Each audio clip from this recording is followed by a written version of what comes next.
All right, let her rip. All right, so thanks for having me here today. So my name is Erik Bolch. I'm a remote sensing scientist with the LP DAAC. That's the Land Processes Distributed Active Archive Center. And so we're one of NASA's several discipline specific data centers. And so what we do is we process, archive, and distribute Earth observation data that has to do with land processes. And so like in addition to that, we like to try to support our user community by developing resources like Python notebooks to help them work with the data we distribute. And so today I'm going to talk about interactive exploration of EMIT data. And at first of all, like I was going to show our website a bit, but in classic live demo fashion, it's down. So I'm gonna kind of skip over that and maybe we'll circle back at the end. So I also wanted to highlight, so all of our newer sort of resources that we have, we're putting those on GitHub, making them publicly available so people can make pull requests and create issues and sort of start dialogues with us in order to provide better resources. And so all of those can be found through this GitHub page here, our LP DAAC data resources page. We've got some resources in this repository, and then we've got a bunch of separate repositories for specific data sets like EMIT, JEDI, HLS. And we started an eco-stress one, but we don't have anything in there quite yet. We're still working on that.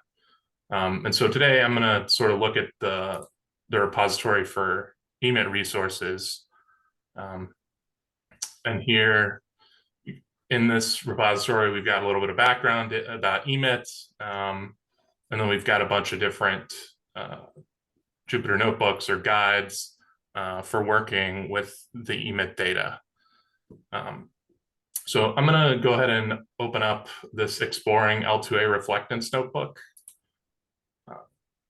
And so sort of in this notebook, we basically explore the file structure of the EMIT data. And then also we will show how to make some really cool plots to help better understand like what exactly the data is, what it looks like, and all that.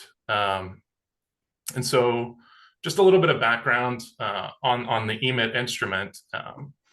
So it's an imaging spectrometer. And so we're going to look at the reflectance product. And so basically what that is it's a relative measurement of the intensity of light reflected by the Earth's surface. And so the EMIT instrument on the International Space Station, it's going to collect this information in the visible and infrared regions of the electromagnetic spectrum. And that kind of ranges from roughly 380 to 2,500 nanometers. And so since all materials sort of have a distinctive spectral signature or fingerprint based on their chemical and composition, you can use this information to identify materials. Things like plants, minerals, all sorts of things. And so for this demo, we're going to like open a file, and then eventually we're going to get to having a plot sort of like this, where we've got a map on the left side, and you can hover or click your cursor on the map, and then you'll be able to see the spectra contained at each pixel. And so these are just two sort of examples of how you can see the difference between these sort of spectral signatures. The black line is basically a point out here in the water, and the green line is going to be some sort of vegetation, actually right here where I've got highlighted. And so to do this, I'm actually going to do like a live demo of the notebook using a Jupyter Hub instance. And so for this demo, I'm using the OpenScapes 2i2c Jupyter Hub, but you could also use the USGS Pangeo Jupyter Hub. I think there's a couple of libraries that you need to install on there. That would be like the Spectral library and the Earth Access library. So to sort of get started here in this notebook, I am actually going to install the Spectral library here.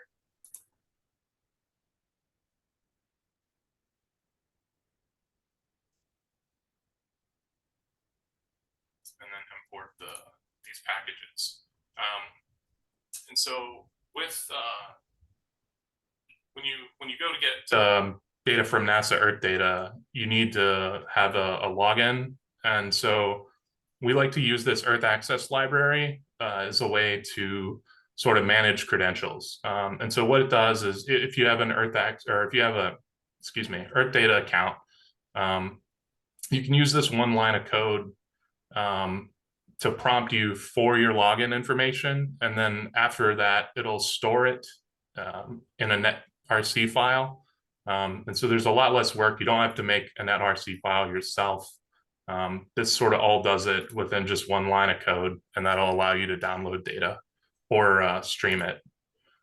For the EMIT data, I think I mentioned we're going to look at the reflectance. And so the reflectance files are pretty large.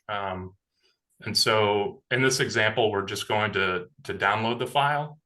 I've actually got it pre-downloaded. So basically, we've already done a search and identified a location of interest. And then we've gotten this URL that has the granule. And hey, Buster, move. We'll use that. And then this cell here is basically going to download the file for us unless we already have it in the location we've specified. And so now that we've sort of got that downloaded, what we can do is we can open it. And first of all, I'm going to preview this with the NetCDF library. And I'm going to do that just to get an idea of what groups are contained within this NetCDF. Like if you already know the EMIT data, it has two groups in the reflectance file. It's got like two additional groups. It's got the root group and then the sensor band parameters and the location. And so if you already know that, this step is not something you would really need to do, but this also gives us an opportunity to sort of explore the file. And so if you open it, you can see like a summary of what the data set is. You can see all the relative metadata. And then down here near the bottom, you can see things like the spatial resolution, like a bounding box, the spatial references, and then you can see the dimensions, which this file is not orthorectified. So it's in raw spatial format, which is a downtrack, cross-track, and bands. But then it also has these extra dimensions of ortho Y and ortho X. And so those extra dimensions are part of an already gridded data set that you can use to reproject this data. And so like I mentioned, the variable, it's going to be the reflectance. And then you can see the two groups, the sensor band parameters and location that I mentioned before. So now that we have a structure, I mean, we can just go ahead and open this with xarray, which is great for working with this data set.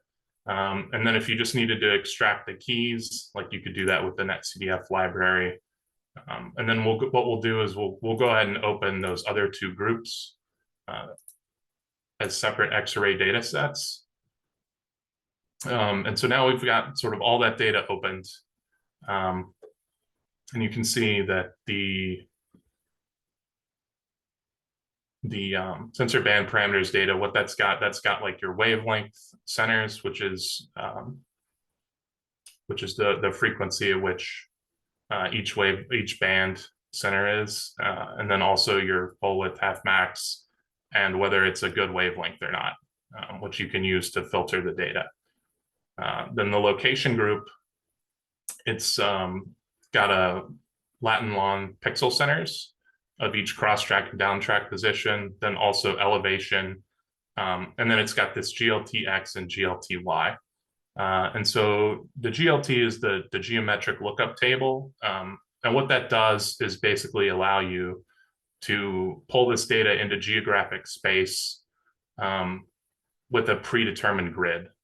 So the EMIT team has basically already run an orthorectification process and then provided this table that you can use so you can have a consistent projection of the data.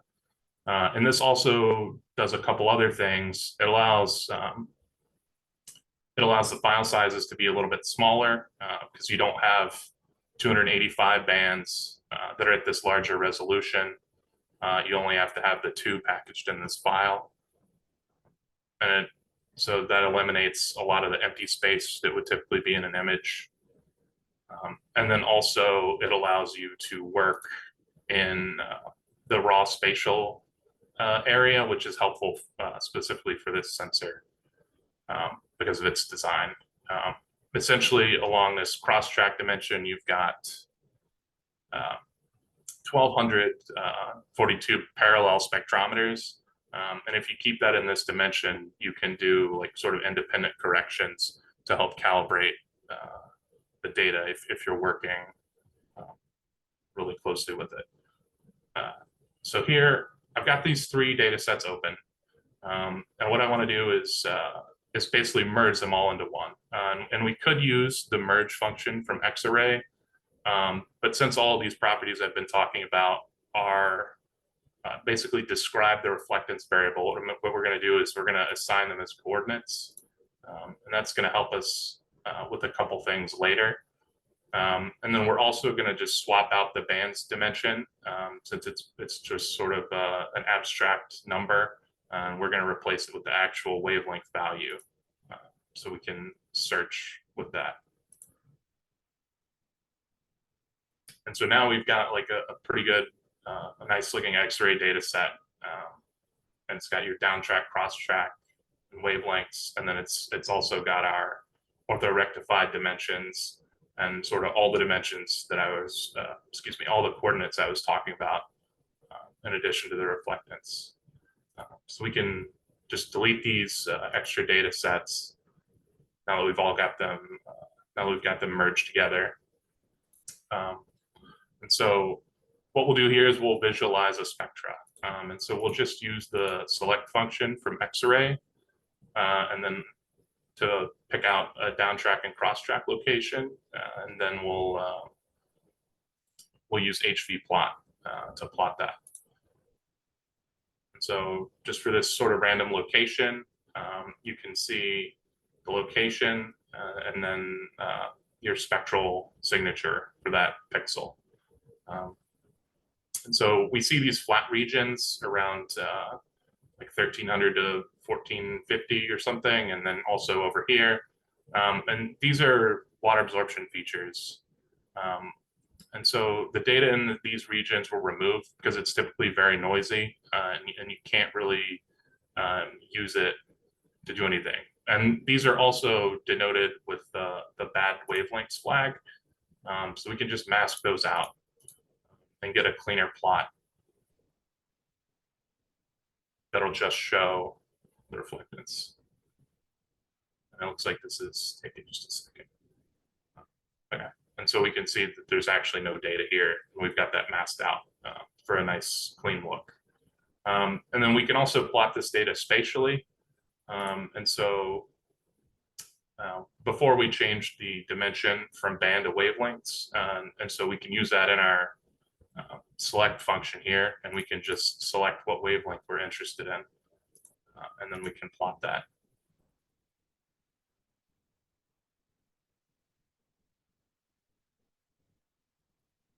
And we can see this is, 850 nanometers. This is like a coastline. And so the real sort of, like I mentioned, the orthorectification process is kind of already done for you and included in that GLT.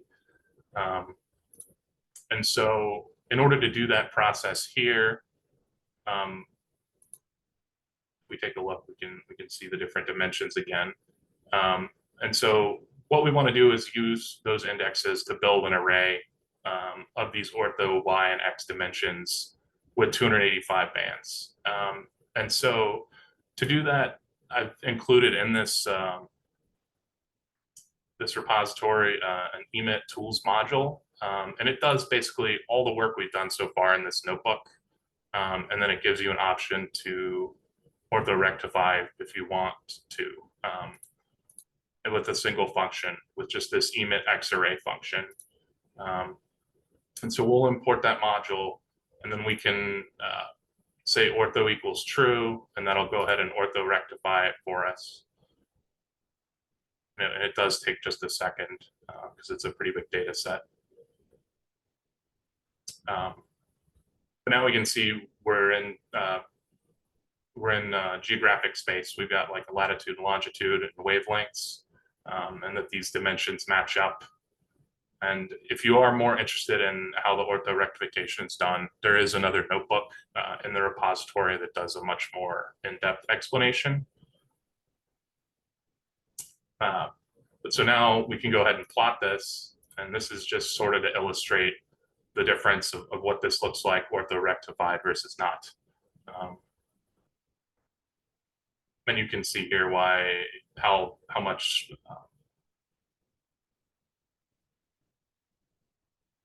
space is saved because of all the empty space by leaving it in this format and then reprojecting, since it's so many bands. Then we can also use like GeoViews to add some tiles behind it. And please excuse this warning here. And you can see it kind of lines up with this tile, which when you're using geospatial data, it's always good when things look like they line up. And so now that we've got it orthorectified, we can sort of do the same process as we did before to look at the spectra. And so we'll go ahead and mask out the flag values from good wavelengths. And then we'll plot a point by selecting just a latitude and longitude. And so here we've got a nice point that we've selected. And now we're to the point where we can basically just select any point we want to look at here and plot the spectra. And so at this stage, for processing, if you want to, you can write an orthorectified output, but we're going to skip that. And what we're going to do is we're going to create the interactive plot that I showed above. And so the first sort of step we're going to do is we want to use an RGB plot. That way we've got a little better idea of what we're looking at.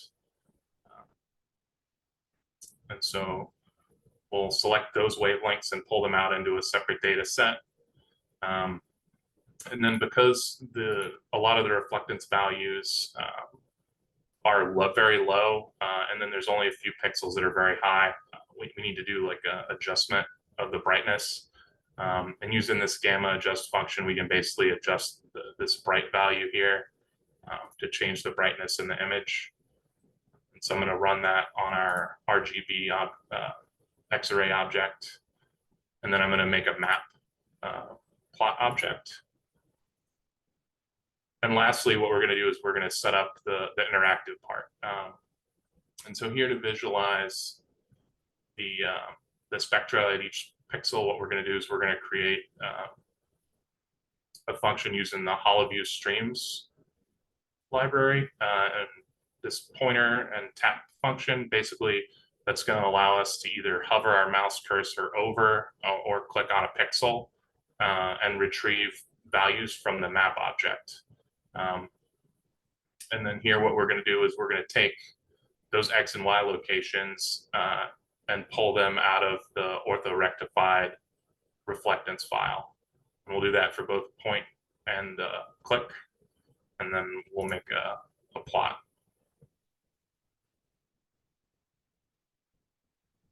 And so here we can see our ortho-corrected RGB image. And then if you hover over, we've got like a black line, which will be wherever we click. And then we've got like an interactive green line that we can use to sort of compare, very basically compare spectra.